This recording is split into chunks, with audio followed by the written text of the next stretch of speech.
யூஎஸில் ஹெக்கேட்ஸ் form strawberry form இருக்குது. அங்கே வந்து நம்ம என்ட்ரி ஃபீஸ் கட்டி உள்ளே போயிட்டோம்னா அங்கே உள்ள ஸ்ட்ராபெரி நம்ம எவ்வளோ நாளும் பறித்து எவ்வளோ நாளும் சாப்பிட்டுக்கலாம். ஒன்ஸ் ஆனால் அது கொஞ்சம் மிச்சமாகிடுச்சு, நம்ம வெளியில் எடுத்துகிட்டு வரோம், வீட்டுக்கு எடுத்துகிட்டு போகிறோம் அப்படின்னா நம்ம பணம் கட்டி வெயிட் போட்டு எடுத்துகிட்டு வரோம்.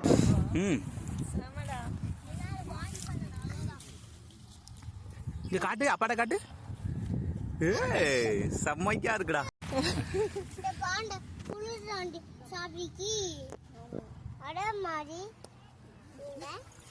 கூடையில போட்டு